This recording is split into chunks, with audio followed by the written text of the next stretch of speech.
Քո բիզնեսը ինչ է իրենից ներկայացնում, ինչ գործունեություն է ծավալում։ Փորձեմ պատմել ոչ մանրամասն մակերեսային։ Պետության հետ ունեք համագործակցություն, թե չէ։ Գուրուս ընկերությունը եռանկյուն է ստեղծել պետություն, մասնավոր հատված ու համալսարան։ Մենակ դուք եք, թե կան էլի կոնկուրենտներ։ Միակ կազմակերպությունն ենք, ով ունի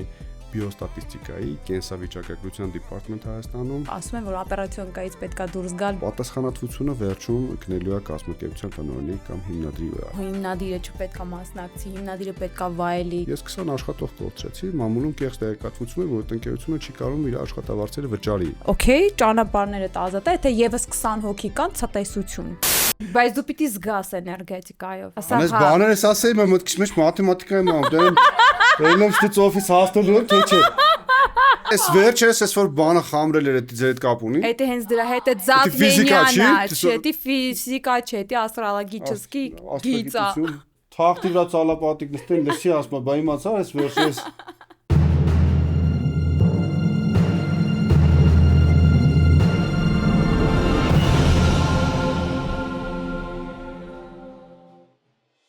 Ընկերներ ողջույն, այսօրվա իմ հյուրն է գործարար Վահե Մարտիրոսյանը, Գուրուս կազմակերպության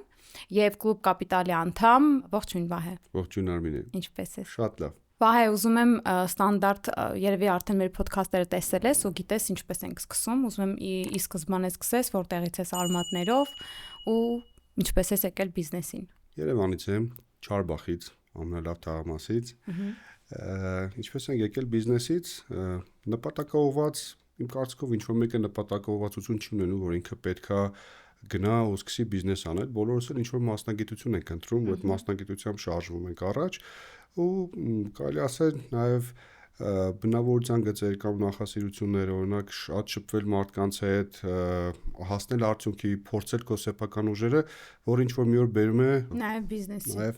նաև ունենալ սեփական բիզնեսը ու նաև կրել քո կատարած քայլերի համար պատասխանատվություն։ Քանի որ մենք միշտ մեղադրում ենք, չէ, աշխատանքի մեջ, երբ որ աշխատում ենք, ասում ենք լավ չեն անում, եթե իրանք սենց որոշեն, եթե սա բիզնեսը սենց որոշեր, ավելի լավ կլիներ, բայց երբ որ արդեն դու ունենում ես սեփական բիզնեսը, դու մնում ես մենակ քո հետ ու չկան մարդիկ, ովքեր որ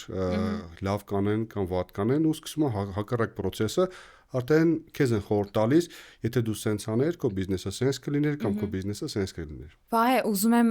նախ մի հատ ասես կրթությունդ որտեղ ես ավարտել, որտեղ ես սովորել, դրանից հետո արդյոք աշխատել ես ուրիշի մոտ, թե միանգամից արդեն բիզնես ոլորտ ես եկել։ Տնտեսագիտական համալսարանի իմ բրենդինգ ժողեցի, բայց իմ դեպքում որտեղ ես ավարտել հարցը մի քիչ սխալ է, քանի որ ես հիմա սովորում եմ դեռ ասպիրանտուրա Applied Statistics, դեռ սովորում եմ տնտեսագիտական համալսարանում, ուսանող եմ, այո, աշխատել եմ ուսանողության տարիներին, սկսել եմ Արադ բանկում որպես վարկային մասնագետ ու իմիջիալոց այդ վարկային մասնագետի փորձը բավական օգնեց բիզնեսին, քանի որ որպես վարկային մասնագետ դու մտնում ես տարբեր բիզնեսների մեջ, վերլուծություն ես կատարում տարբեր բիզնեսներ, հասկանում ես ինչպես է նրանք կառուցված եւ բանկից Արադ բանկից դուրս եմ եկել որպես լիզինգի բաժնի ղեկավար։ Այս որ թվերի մասն ենք խոսում։ 2011-15 թվական 4 տարի աշխատել եմ Արադ բանկում, երկրորդ աշխատանքը FMD Kendall բիոտեխնոլոգիական ընկերություն նորաբաց Հայաստանում իմ հարևան ընկերոջ կողմից հրավեր ստացա միասին աշխատելու այնտեղ, նաև օգնելու եւ մոտ 3 տարի աշխատեցի այնտեղ, գործուղվեցի Չինաստան, պայմանագիր կնքեցի, սովորեցի նոր մասնագիտություն, վերադարձա եւ պայմանագրի ավարտից հետո եւս 1 տարի աշխատեցի, որոշեցի փորձել ուժերս սեփական բիզնեսում։ Ոնց եղավ որ որոշեցիր։ Ոնց եկավ, ինձ այդ առաջին միտքն է հետաքրքիր, ունեք ոնց են գալիս բիզնեսմենները դրան։ Ինձ թվում է ինչ որ մի պահին շունչը չի հերիքում։ Ինչ որ մի պահին դու մտածում ես, որ կա ավելի մեծ պոտենցիալ ու ունես ավելի մեծ հնարավորություններ անելու, ասելու, ինչպես սկզբում նշեցի, պատասխանատվության հետ կապված, ցանկանում ես դու քո արարքների համար պատասխանատվություն կրել ու ամբողջ ռիսկերը վերցնել քեզ վրա, այսինքն քո կատարած քայլերից քո հաջողությունները վայելես ինքդ, քո սխալների համար պատասխան տաս ինքդ։ Վայ, արի փակագծերը բացենք, քո բիզնեսը ինչ է իրենից ներկայացնում, ինչ գործունեություն է ծավալում, ինքը արդյոք մենակ Հայաստանում է, թե Հայաստանից դուրս է նաև մանրամասն ուղղնուդուզով պատմի։ Փորձեմ պատմել ոչ մանրամասն մակերեսային, քանի որ բովանդակությունը շատ բարդ ու խճճված է, բայց կարծում եմ մակերեսային ներկայացնելը եւս մանրամասներ կընդգրկի։ Հայաստանում չենք աշխատում, Հայաստանում ծառայություն չենք մատուցում, մեր բիզնեսը Gurus ընկերությունը զբաղվում է բիոմետրիկ ծառայությունների մատուցմամբ, ավելի մարդկային լեզվով աշխարհում կա դեղերի արտադրություն, կա սարքավորումների, բժշկական սարքավորումների արտադրություն, կա beauty գեղեցկության պարագաների արտադրություն, այս ամբողջը պետք է անցնի փորձեր անցկացվում են հայտնաբերվում է դեղամիջոցը, այդ փորձերն անցկացվում են կենթանիների վրա, փորձերն անցկացվում են վոլոնտյորների վրա, փորձերն անցկացվում են նմանատիպ հիվանդություն ունեցող մարդկանց վրա եւ այս ամբողջի վերջում նոր դեղը հայտնվում է շուկայում։ Մենք անում ենք այս ամբողջ աշխատանքը, այսինքն երբ որ փորձերն անցկացվում են, դատաներ են հավաքագրվում, մենք անում ենք այդ դատաների մաքրում, վերամշակում, միջազգային լեզվով ստանդարտացում եւ պատրաստում ենք դրանք վերլուծության համար պատրաստի դատաներ եւ որոշակի ծրագրերի միջոցով պատրաստում ենք ռիպորտներ ռեգուլատորի հաստատող մարմինների համար, օրինակ FDA, PMDA, EMA, եվրոպական, ամերիկյան ու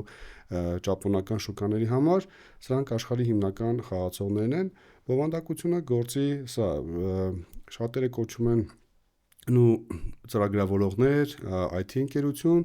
մենք հիմնականում զբաղվում ենք full biometric ծառայությունների, այսինքն իրա մեջ մտնում է կլինիկալ դատաների հավաքագրում, մշակում։ Իսկ այդ ժամանակահատվածը ինչքան է տևում, օրինակ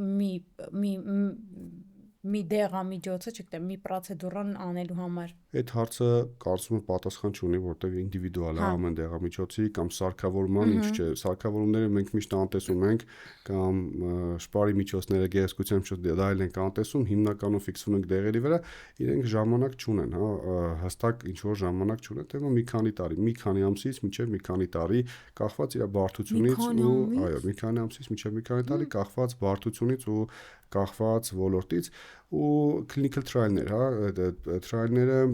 չեն լինում միայն միջամտություններով, այսինքն դա չի լինում միայն դեղ խմելով, դա չի լինում միայն ստենդավորմամբ, օրինակ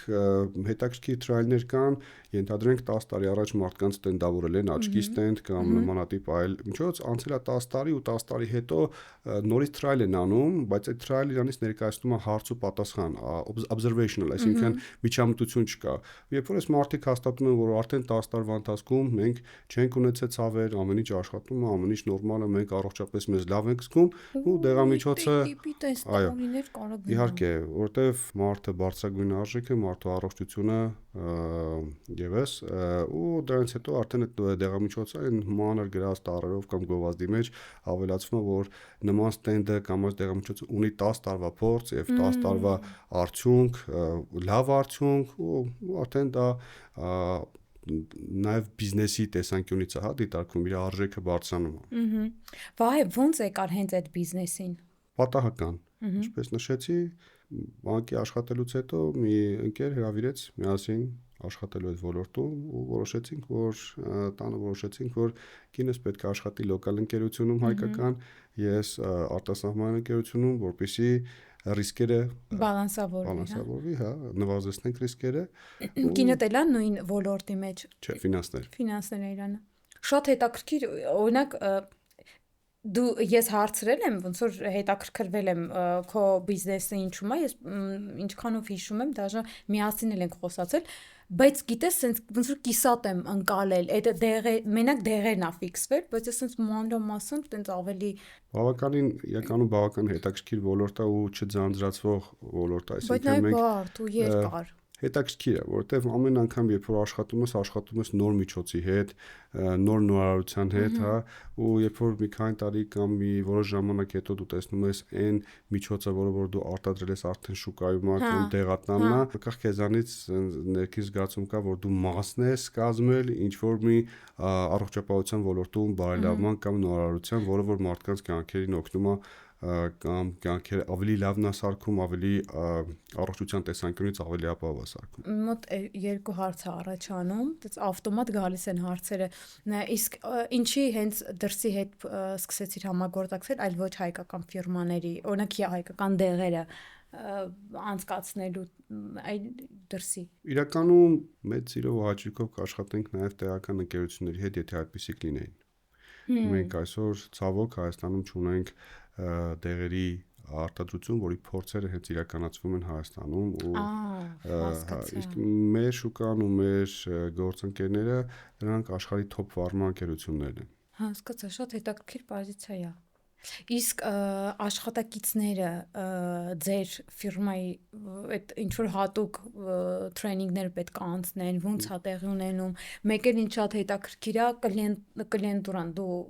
այն կամպանիաների, հատուկ կամպանիաներ են, որ ստեղից գնում եք, ոնց է այդ տեղի ունենում, էքսպոների ժամանակ եք սա ընթանում, այդ էլ կուզեի պատմեիր։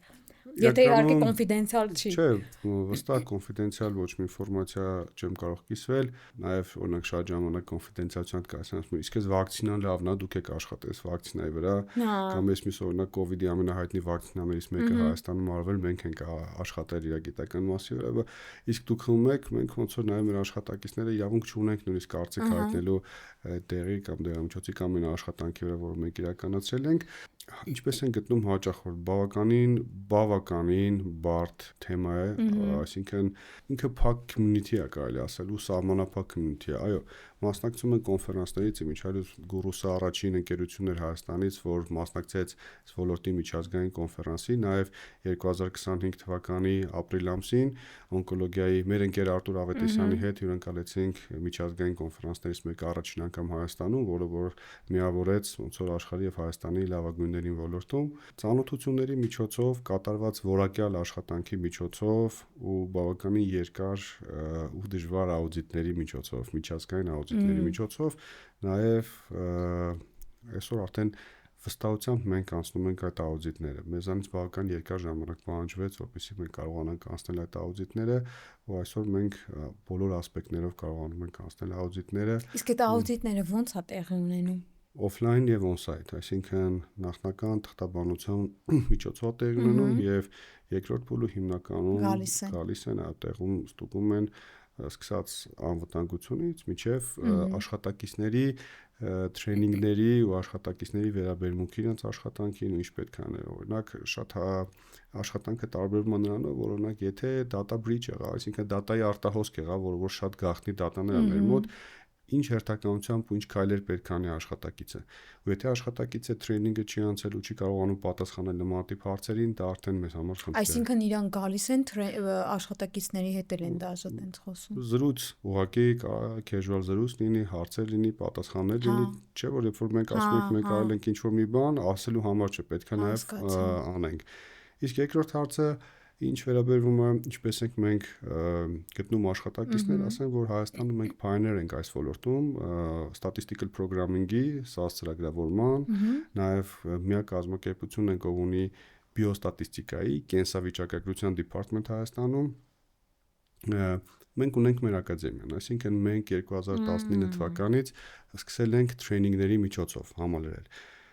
Ու 2019 թվականից մինչև այսօր մոտ 256 միլիոն դրամ ներդրում ենք ունեցել ոլորտի զարգացման վրա ու վերջերս նաև մեր պետական մարմինների հետ հանդիպման ներկայացրեցինք այդ թվերը,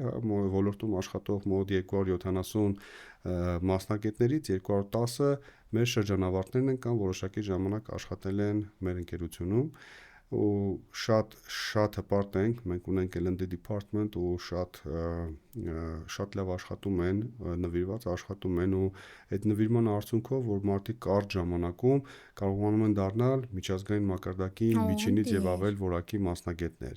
Շատ ժամանակ հարցնում են ինչ մասնագիտություն պետք է ունենանք, որ կարողանանք գալ, միանալ ձեր կազմակերպությանը, ասում ենք պետք է առաջինը։ Ես հենց այդ ուզում հարցնել, ովքեր են քո մասնագետները։ Ամնի ջան, 2019 թվականին, երբ որ մենք հայտարարեցինք մեր SAS ծրագրավորման դասընթացները, 6 մասնակից ունենք ու խնդրում ենք, որ այդ մարդկանց մասնակցեն։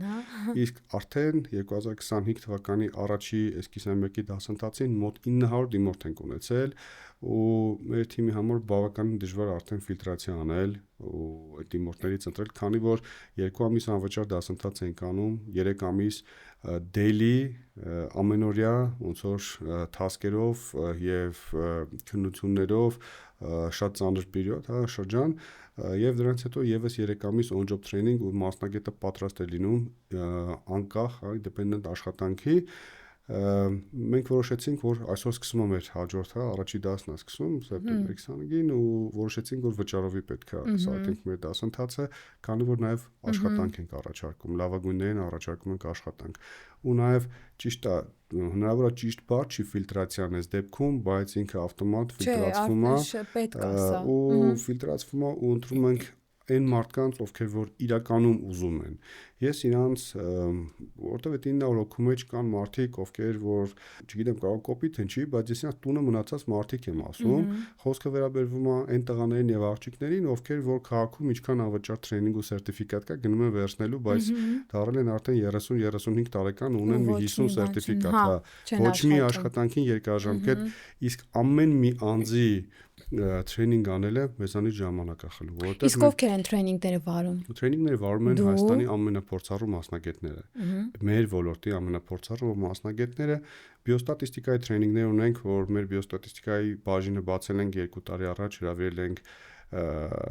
Ֆրանսիայից մասնագետ relocate ենք արել Հայաստան ու ինքն է ոնց որ ղեկավարում արդեն ունենք մոտ 6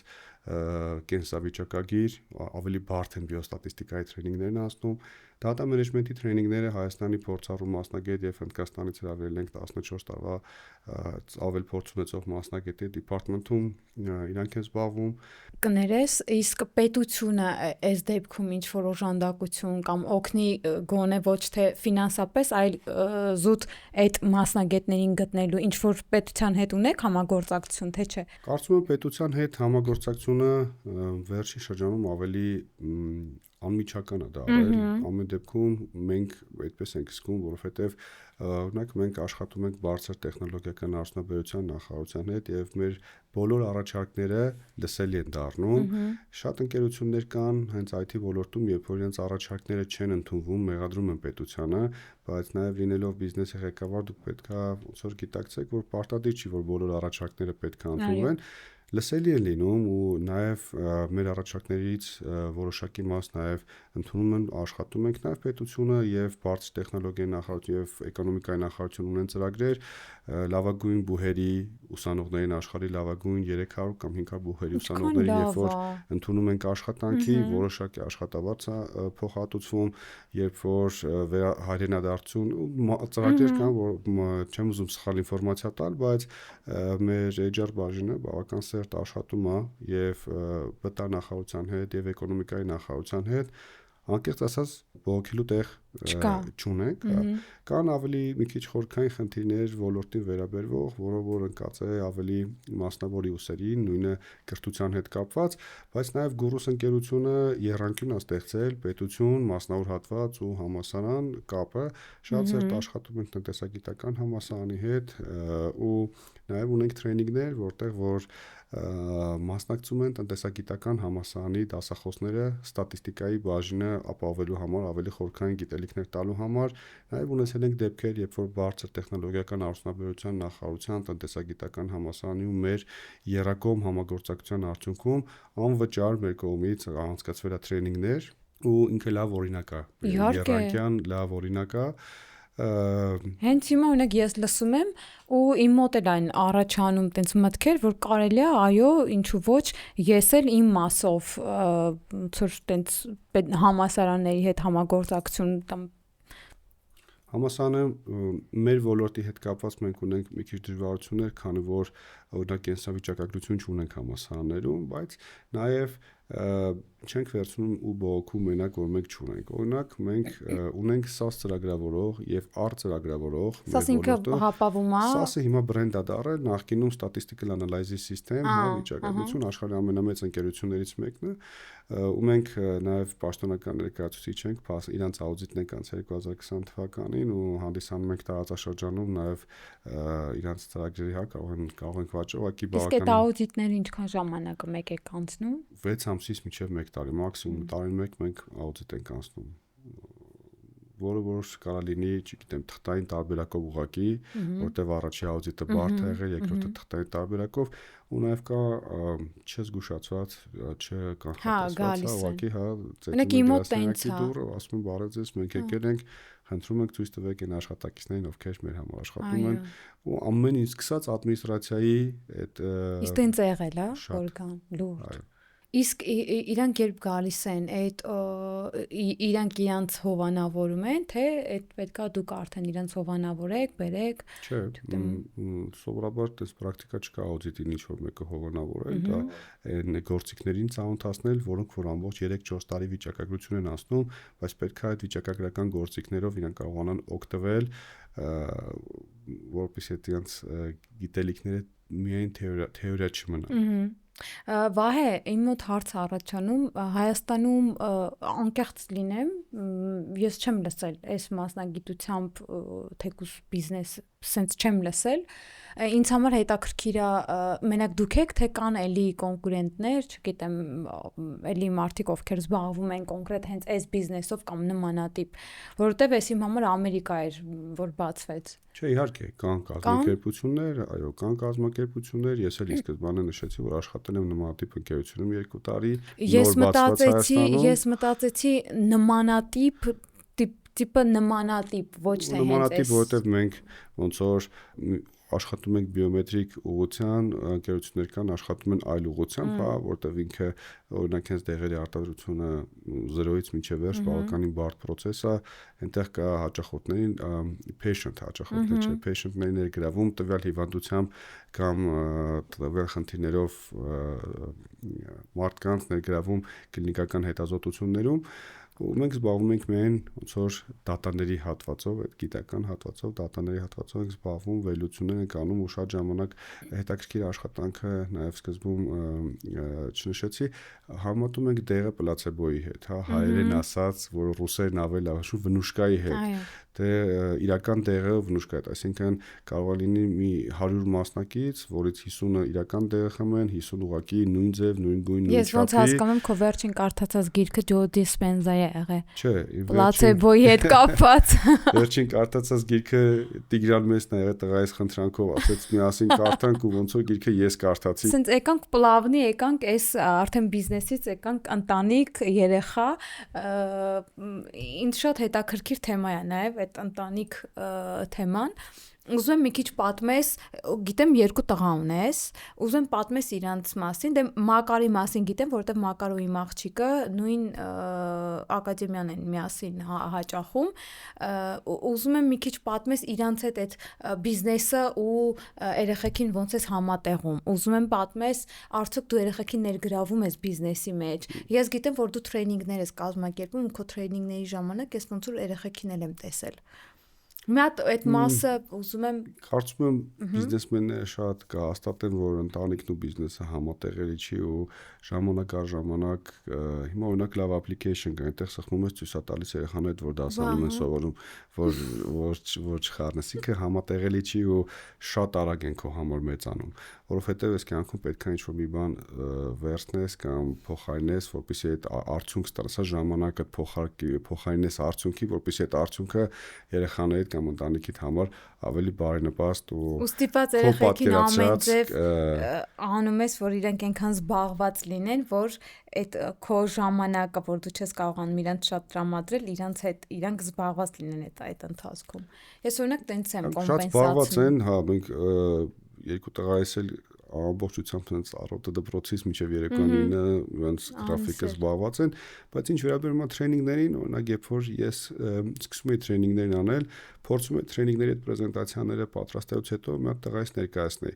որ պահը որ իրան հետաքրքիր չէր լինում կամ չէր հասկանում, ես հասկանում եմ, որ ես այդտեղ պետքա աշխատեմ, որովհետև եթե ինքը այդ ամբողջը հասկանար, պետք չէր ամբողջը 100% հասկանար, բայց պատկերացում կազմել նշանակում է ես այդ ավելի լավ է ներկայացնում ու մինչև հիմա ինքը հիշում է պրեզենտացիաները, տոպիկները ու գալիս է նստում ու ինքը ասում է, այստեղ կենթայիների վրա փորձեր են անում, այստեղ մարդկանց վրա են փորձեր անում, ինչ որ տեսակի կենթայիների բանի վրային փորձեր անում, այսինքն նշանակում է ես այդ հատվածները շատ մատչելի եմ կարողացել ներկայացնեմ, ոնց որ այդ աշխատանքն ու ընտանիքի հետ համատեղելու հարցը, բայց վերադառնամ առաջի կարծիքին, երբ որ բիզնեսի մեջ ես, երբեք չես կարող հանգիստ լինել, մոտ 75% ժամանակդ ու մտքերդ զբաղվում է թե ոնց բիզնեսը առաջ գնա եւ մնացած 75%-ը զբաղվում է որ այո դու զբաղվում ես 150% մնացած 75%-ը զբաղվում է ինչպես պաշտպանել բիզնեսը քանի որ ունես պատասխանատվություն քանի որ կա թիմ որը որ հավատում է քանի որ կա թիմ որը որ պլաններ ունի եւ անձնական եւ կարիերայի առաջխաղացմամբ եւ կայացրած որոշումները պատասխանատվությունը վերջում ընկնելու է կազմակերպության տնօրենի կամ հիմնադրի վրա։ Անկախ նրանից այդ որոշումները կայացվել է թիմի կողմից, անկախ նրանից դու խորհուրդ ես լսել այդ որոշումները կայացնելուց, վերջին պատասխանատուն դու ես եւ լավի համար, եւ վատ արդյունքի համար։ Դա համար բիզնեսմենների ուղղակի 150% զբաղված է լինում ու ընտանիքի ժամանակը շատ ժամանակ լինում է նաեւ անկես լինենք ինքներս մեզ հետ, լինում է որ նաեւ եւ երեխաները ընտանիքի հետ իմիտացիա ես անում, որ դու իրանց հետ ես ժպտալով, իրանց հետ ժամանակ անցկացնելով, բայց մտքերդ ամբողջությամբ ուրիշ տեղ է լինում, մինչեւ այդ խնդիրը լուծվում է կամ մինչեւ այդ հարցը լուծվում է ու այդ խնդիրը լուծվելուց հետո գալիս է հաջորդ խնդիրը։ Չէ, այդ խնդիրները լուծվում են, իրանք դժվար չեն, վերջերս օրինակ բավականին շատ տեսնում եմ, որ բոլոր տեղերը գովազդում են, արդյոք դու բիզնեսմեն ես, արդյոք դու կապված ես քո բիզնեսի հետ։ Ուրեմն մարդիկ են գովազդում, ովքեր ընդհանրապես կապ չունեն բիզնեսի հետ։ Մի քիչ համաձայն եմ ու պետքա դուրս գալ օպերացիոն գայից, պետքա դու սենց անել, բայց չի լինում տենց։ Շարունակենք մեր այն գործընկերների մասին էինք խոսում, ովքեր որ ասում են, որ օպերացիոն գայից պետքա դուրս գալ բիզնեսի, դու պետքա հիմնադիրը չպետքա մասնակցի, հիմնադիրը պետքա վայելի եւ այլն։ Ես կուզենայի կարծիքդ։ Մի քիչ, չգիտեմ, շատ բիզնեսմենների ցանկությունն է, նաեւ իմ ցանկությունն է, բոլորս էլ ուզում ենք քիչ աշխատենք, չաշխատենք ու ամեն ինչի ձելական լինի, բայց չի ստացվում այդ ամբողջը։ Այո, կա ինչ-որ մի փուլեր, ինչ-որ մի սահմաններ, որպեսզի պետքա work-life balance-ը պահել,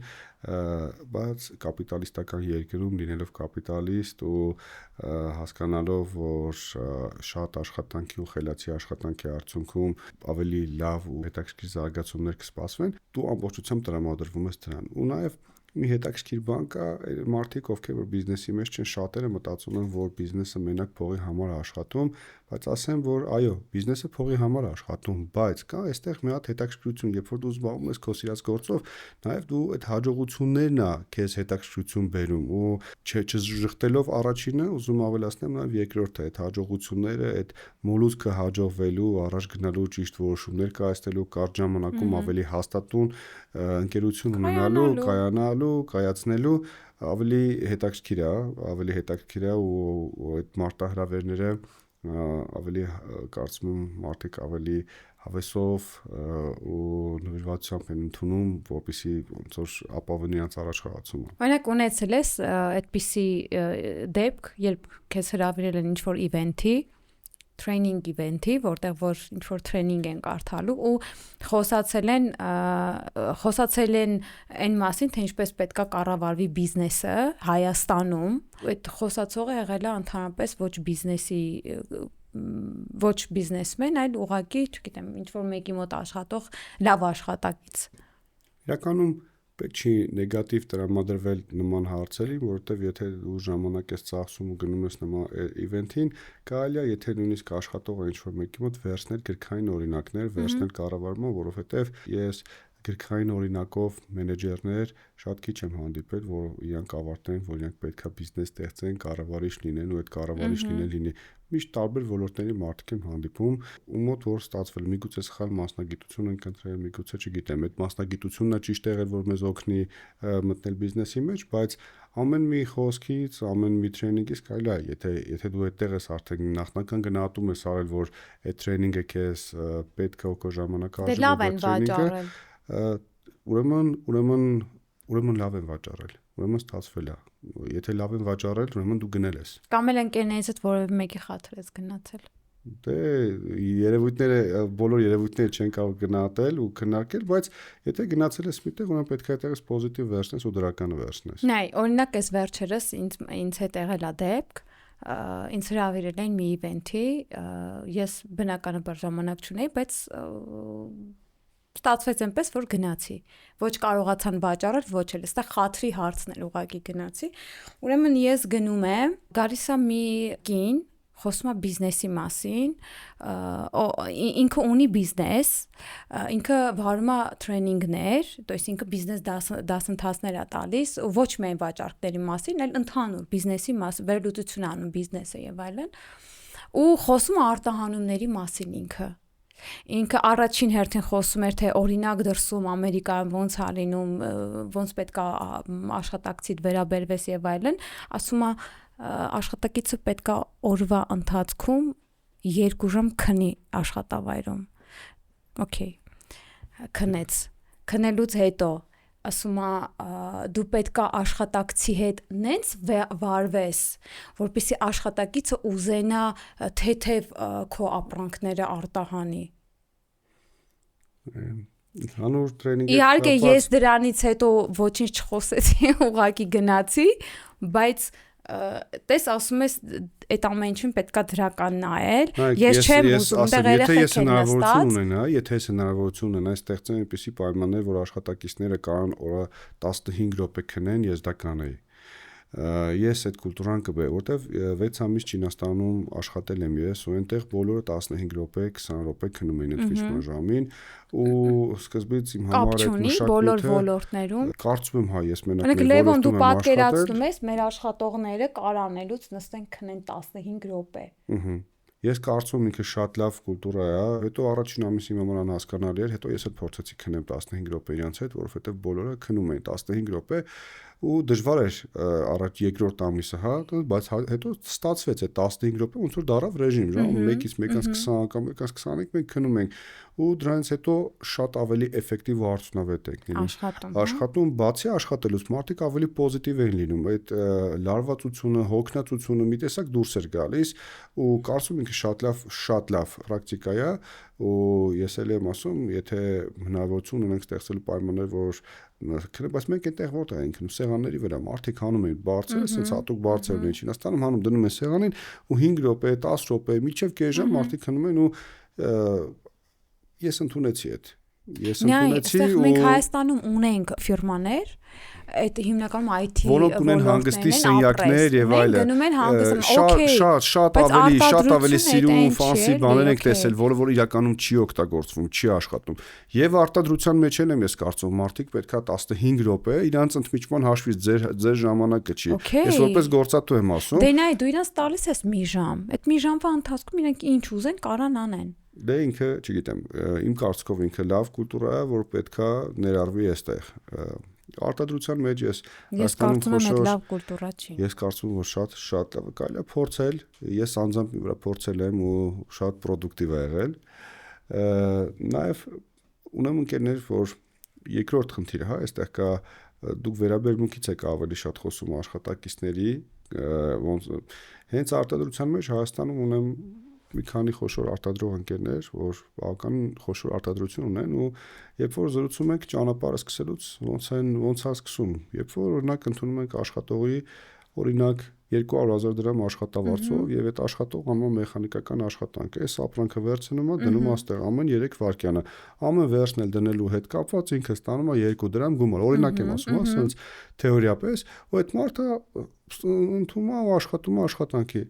հիմնադիրը, այս ընկերության տերը, երբ որ երկրորդ հոսքագիծն է բերում, երբ որ վաճառքները շատացնում է, այս աշխատողը ու կարծում եմ մենք ունենք այդ բնավորության վատ հատվածը, սկսում են հաշվել այդ մարդու փողերը, ասում են արդեն գործերը լավացել է, լավ երկիրը հանգստամ, լավ ավտո, իմ աշխատավարձը պետքա բարձրացվի։ Այսինքն աշխատավարձի բարձրացումը մարդիկ ուզում են ոչ թե իրենց մասնագիտական աճի հաշվին, այլ հաշվում են գործատուի գործերը ինչքան է լավացել։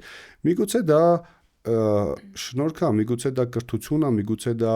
նետվորք է, միգուցե դա ինչ որ մի առավելություն է, որ գործատուդ ունի ու այն ապրանքը կարող է ներկայացնի, չգիտեմ, 100 դրամ փոխանեն, վաճառում է ինքը 2000 դրամով կամ վաճառում է X գումարով ու ինքը ստանում է դա։ Քո աշխատանքի գումարը սա ու 2 ամիս ընթացքում ինչ ես դու արել։ Քո այդ գործը, հա, ավտոմատացված process-ում Instagram-ով, արյուծի գլխով, խրպոտ ձայնով, մոտիվացիոն վիդեոներ ես նայել ու մի օր որոշել ես, որ պետքա գաս ասես իմ աշխատավարձը պետքա բարձրացնի։ Իսկ ինչ ես արել դու առաջ գնալու համար։ Եթե դու ժամանակ ունես դասելու, շատ ինքնակրթության միջոցներ կա, արտադրության մեջ խորանալու միջոցներ կա։ Ես այդ օրինակը բերում եմ այդ արտադրությունից։ Ու բոլոր ոլորտներում է ծառայություն մատուցող ոլորտներում խնդիրը լինում է աշխատող գործատու հիմնականում, հա, մեծ մասը լինում է աշխատող, ավելի շատ է լինում աշխատող գործատու, քան ինչ տեսակ խնդիր, օրինակ ես չեմ տիրապետում, ինչ տեսակ խնդիրներ լինում ծառայության մեջ աշխատող գործատուի հետ։ Դե ծառայության հիմնական ընկերության շարժող ուժը ու ակտիվը դա աշխատակիցն է, աշխատակցի գիտելիքներն է։ Հասկանամ աշխատակիցը ինչ պետք է անի հիմնադիրի հետ, որ տենց ինչ որ խնդիր առաջանա։ Բոլոր տեղերն են այդ խնդիրները լինում, աշխատակիցների հետ բոլոր տեղերն են։ Չնայած ասա Արմենե ջան, ինչի դուք բոլոր տեղերում լինում աշխատավարձ են ուզում կամ հիմա նոր բառ կա, չէ՞, մոդա տոքսիկ միջավայր է, հա, տոքսիկ միջավայր է ստեղծում կամ նայեք, կազմակերպությունը իմ պատկերացմամբ, երբ որ հիմնադիրը ստեղծում է կազմակերպություն, դա արդեն առանձնացվում է իր անձից, ինքը շնչող օրգան է, ինքը ունի իր դեմքը, իր բնավորությունը ունի, ու տնօրենը կառավարում է, օգնում է այդ օրգանին մեծանա, հզորանա, առաջ գնա, ու աշխատակիցներն էլ այդ շարժող մասն ենք ասում, բայց եթե ընկերությունը առաջ է գնում, շարժվում է, ուրեմն պետք է աշխատակիցներն էլ զուգահեռ ինքնակրթվեն, ունենան համապատասխան որակավորումներ ու առաջ գնալ։ Լինում է ինչ որ մի պերիոդ, երբ որ ընկերության բնավորությանը ինչ որ աշխատակցի բնավորություն չի համապատասխանում, այսինքն նպատակահարմար չի լինում անկախ նրանից, անկախ իր ակտիվությունից, անկախ իր երևույթից, հա, լավ աշխատանքից չեմ կարող ասել, որովհետև լավ աշխատանքը միշտ գնահատվում է, անկախ իր ընկերությունում դեմք լինելու, այսինքն ընկերության դեմք լինելու հանգամանքից լինում է, որ բնավորությունները ընկերության ու իր կամ այդ ժամանակում արդեն չեն համապատասխանում, դա նորմալ է բիզնես երևույթում ու կամ նույնը սպորտի մեջ շատ ժամանակ ակումբները իրանց լավագույն թվացող ֆուտբոլիստին հեռացնում են ակումբից, որովհետև խաղը չի կարող ճիշտ կազմակերպվի, այսինքն թիմի մնացած աշխատանքի վրա ազդում է, այսինքն դու լինելով ինդիվիդուալ ու լավագույնը, երբ որ չես խաղում այդ թիմում, այդ թիմի ընդհանուր ստեղծած արժեքը ավելի բարձր է լինում, քան ունենանք շատ թանկանոց ֆուտբոլիստ, որը որ հա մի հոգի ու շատ ժամանակ այդ մի հոգիները կազմակերպությունից պետքա գնան, ուղղակի պետքա գնան մատիկ մարդիկ, որպեսզի ազատեն, կարան լիդերը լինեն, բայց ճիշտ բնավորության հետ չեն համապատասխանում կազմակերպությանը, ու պետք է ազատեն կազմակերպությունը։ Ու այստեղ նաև օգնում են մրցակիցները, շատ են օգնում այստեղ մրցակիցները, ու մարդիկ պետքա բախտավոր լինեն նմանատիպ մրցակիցներ ունենալով, այսինքն այն ինչ որ քեզ պետք չի, իրանց համար դա գտածու է։ Նույնը ֆուտբոլում, հա, նույն այլ սպորտում վերցնում են ներկայացնում են, բայց ինքը երկարաժամկետ չի։ Այսինքն ինչ վերաբերում է աշխատակիցներին, կա աշխատավարձի խնդիր, կա ինքնապատրաստման խնդիր, կա վերաբերմունքի խնդիր, իհարկե կա նաև մարդիկ, ովքեր ուզում են, որ ուղղակի միջավայրը փոխեն։ Ուզում են նոր միջավայր գնա, կարող է այնտեղ նոր ընկերներ ունենա, կարող է այնտեղ, չգիտեմ, կյանքը դասավորվի, մարդը 5 տարի կամ 6 տարի միտեղ չի կարա աշխատի ու եթե չի ստացվում իր մոտ այդ ամբողջը, մարդը օրինակ հոգնում է, չի ուզում, չգիտեմ, 1000 պատճառ կարա լինի, բայց պետք չի ամեն պատճառ իրան վերածես խնդրի։ Ու նաև որպես գործատու, ինձ թվում է գրեթե բոլոր գործատուները կհաստատեն, որ աշխատակիցները երբ որ գնում են, այս մեր նոր generation-ը, Z generation ասում, շատերը այրում են կամուրջները հետ չգալու ճանապարհով, հա, չգիտեմ, ինչ որ տենդենս է այդ ամբողջը, բայց այն մարդիկ ովքեր հիմնադիրները թե աշխատակիցները, շատ, բայց օրինակ ասենք ավելի խելացի աշխատակիցները հասկանում են, որ այսօր կարա A ընկերությունում աշխատի, վաղ հետ գնա B ընկերություն, օրինակ ես որտեղ որ աշխատել եմ, բոլոր գործընկերների ու գործատուների հետ ունեմ շատ ջերմ հարաբերություններ, բայց հիմա մի քիչ այդպես չեն մտածում։ Հիմա մարդիկ մի քիչ ավելի ուրիշ տեսակ են մտածում, ուրիշ ձև մտածում, որ գնացինք այստեղ, էլ հետ ճանապարհ չկա այստեղ, գնացինք այն մյուստեղ, էլ հետ ճանապարհ։ Իմ ասածը ոչ թե որպես բողոք է հնչում, այլ ուղղակի ես ոնց որ այս մեր ընկերական զրույցների, այս կապիտալիստների զրույցի, իմ գործընկերների զրույցների ասում, ես հասկացել եմ, որ բոլոր տեղերն են։ Ես վերջերս շատ խոշոր IT ընկերության հիմնադրի հետ հանդիպում էի, ասեց մամուլում կեղծ տեղեկատվության պատճառով ես 20 աշխատող կորցրեցի, մամուլում կեղծ տեղեկատվություն էր, որ այդ ընկերությունը չի կարող իր աշխատավարձերը վճարի։ Ուղղակի այտենց արշավ էր սկսել մամուլը ու 20 աշխատակից կորցրեց։ Շատ խոշոր ընկերություն է։ Ավելի լավ որ գնացին, ընդհանուր աշխատակիցները։ Այդքան էլ ավելի լավ չի, ընդհանուր որ քննարկում ենք գործատու աշխատակից, ինքը միշտ անverջ ընկերական հարաբերություն է, անverջ պատերազմ է, անverջ կա ջերմություն ու անverջ կա սառնություն։ Okay, նայ, եթե դու աշխատում ես, սա իմ սուբյեկտիվ կարծիքն է, եթե դու աշխատում ես X կազմակերպությունում, ոչ մի բիզնեսում, հա, okay, մենք պետք է ունենանք մեր բարձիկները, բայց կարա լինի այնպես, որ օրինակ մի ամիս իսկապես այդ կազմակերպությունը չկարողանա աշխատակիցների աշխատավարձ տալ, հաջորդ ամիսը հələ մի բան էլ չգիտեմ, այնտեղ ավել տա, որ ուշացրել է, հասկանում ես, բայց դուրս գալ 20 հոգով վեր կենալու դուրս գալ, ինչի համար, որովհետև մամուլում լսել են սենց բան, okay, ճանապարհները ազատ է, եթե եւս 20 հոգի կան, ցտեսություն։ Դե, հա, մարդիկ նմանատիպ էլ վարվեցին ու մենք որ ասացիր աշխատավարձեր, մենք էլ օրինակ մեր կազմակերպության մասին լսել ենք, որ էլի կեղծություն, որ մենք աշխատավարձերը ժամանակին չենք տալիս, բայց ես ինչքան գիտեմ, մեր մոտ աշխատավարձերը ստանում են մինչև ամսի 1-ը, հա, մինչև հաջորդ ամսի 1-ը, ու էլի տարբեր ավտոմատ։ Հա, ոչ բարի ցանկացող մարդկանց կողմից, հա, բայց ասեմ, որ ժամանակի ընթացքում սրանք դժվարություններ չեն, սրանք ադապտացիոն process-ներ են բիզնեսմենների կողմից ու շատ կարևոր է, որ բիզնեսմենը շփվի տարբեր միջոցառումների ժամանակ ավելի փորձառու բիզնեսմենների հետ։ Շատ կարևոր է, որ կիսվի, որովհետև երբ որ խնդիրը դու ունենում ես ու, չգիտեմ, թեկուզ բիզնեսի հետ կապված ու քո համար դա աշխարհի վերջն է, որովհետև լուծումը չգիտես, բայց գիտես մենակ մի շաբաթ հետո տեսնում ես, որ դա անցավ ու սովորական բան է, դա փորձ է, հա, փորձ է ձեռք բերում, իսկ երբ որ շփվում ես թեկուզ նման ոլորտում կամ